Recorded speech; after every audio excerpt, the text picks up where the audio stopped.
Hey guys, what's up? I'm Noah, this is Analog Resurgence, and today I'm taking a look at Kodak's Pro Image 100 color negative film for 35mm.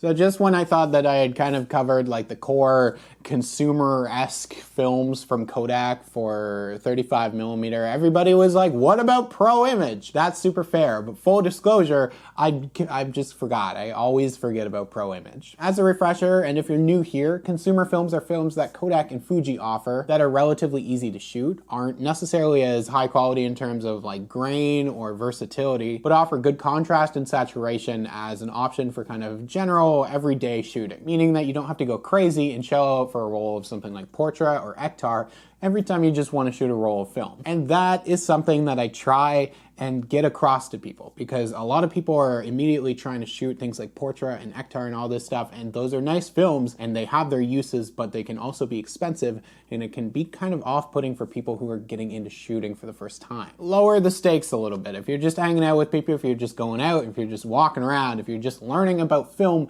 for the first time, just shoot some cheaper film to get into it. These are things like Superior 400 from Fuji, and then Kodak's Gold, Color Plus, Ultramax, and Pro Image. But you would be forgiven, which is why you should forgive me, if you've never heard or have forgotten about Pro Image before. Pro Image is a 100 ISO color film available from Kodak. And at least here in Canada, for me, it's about the same price as Gold, Ultramax, Color Plus, and Superior. Now it is called Pro Image, which is also misleading because it's definitely not part of Kodak's like professional lineup of films, which are Ektar and Portra, and also like Ektachrome, but that's a slide film, so it's a little bit different. Pro Image is consumer film. You can only buy it in 35mm, so it is limited to this format. Usually professional level films are available in professional formats like large format and medium format. So Pro Image is also not a new film, it just hasn't been widely available. According to the Film Photography Project's website, this stuff has been around for a few years, mainly in parts of Africa, South America, and Asia, and it's only started to show up outside of those regions of the world within the last few years. So I shot a roll of Pro Image 100 in 35mm. I usually have the negatives here, but they're down at the lab. But I've got all the scans. We're gonna take a look at it. If you want to see all the images off this roll and all the roll review stuff, you can head over to the Analog Resurgence Patreon, which is linked in the description if you want to support the channel and support me,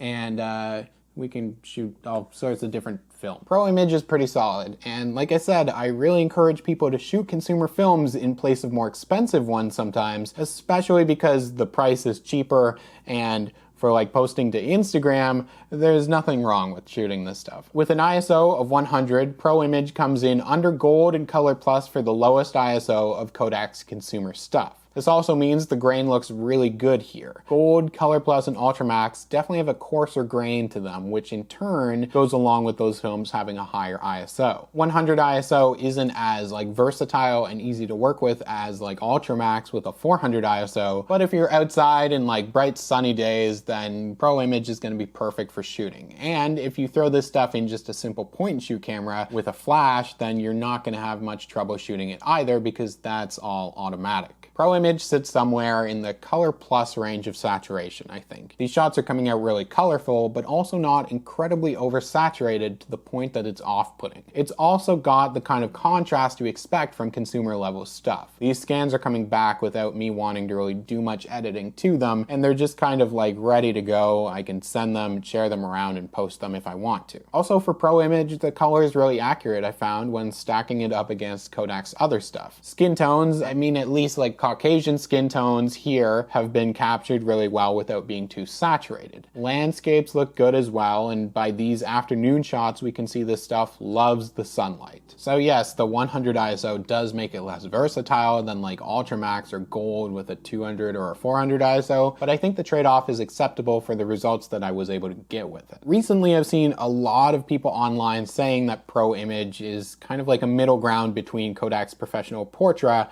and Ektar films. Ektar is typically a more saturated and contrasty film, while still having a really fine grain and being pretty versatile. Whereas Portra is usually much flatter and more muted. It's ready to kind of be manipulated and edited more, but it's also really good for skin tones and portraits, which is why it's called Portra. Pro Image does have a healthy mix of those characteristics, especially with the saturation that isn't too overwhelming. But Pro Image is still a cheaper film than Ektar and Portra, so it feels more appropriate to look at it in the context of the consumer lineup. Portra and Ektar can also be shot in medium and large formats, and Pro Image is limited in its applications because it's only a 35mm stock. I was really happy with the results that I got off of the roll of Pro Image that I shot. All things considered, is maybe like one of my favorite, if not my favorite, just like Kodak consumer level film. The grain looks good, the color reproduction and accuracy looks really nice. Ultramax and Gold and Color Plus are maybe like a little warmer, and they're just maybe like a little more intense sometimes in comparison to Pro Image, which I found to just like have a better accuracy. So maybe it's not a pro film like Ektar and Portra, but it definitely gives you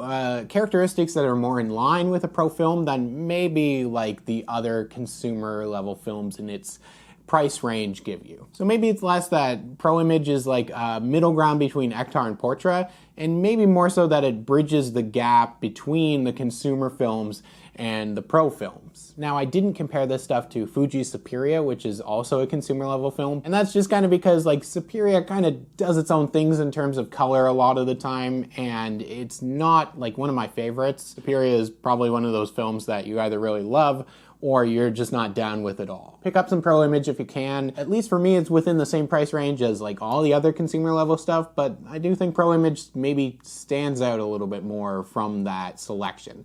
So why not? Thank you guys so much for watching, and let me know if you have been shooting Pro Image or what your experience is with this stuff and just like what you like for consumer level stuff in general. I will throw some links down below if you're looking for places to source buying some rolls of Pro Image for yourself to put through these cameras and, you know, to get out and experiment to play around with. Also links for Pro 8mm out in California if you're looking for Super 8 and 16mm like motion picture stuff like that and services, along with the Patreon and the P.O. box information for the channel if you want to support the channel, or if you have like weird or interesting or like film camera stuff that you want to send along for me to feature or show off or try and get around to doing a video on, you can send that along if you so desire. So I do think now I have done a roll review on all the Kodak consumer level films. I don't think I missed any that are currently in production. So maybe in the future, in next year, sometime I can get all the consumer stuff together and kind of do like a side-by-side, a stricter comparison showdown amongst them all. But that's a project for another time. Thank you guys so much for watching, and I'll see you soon.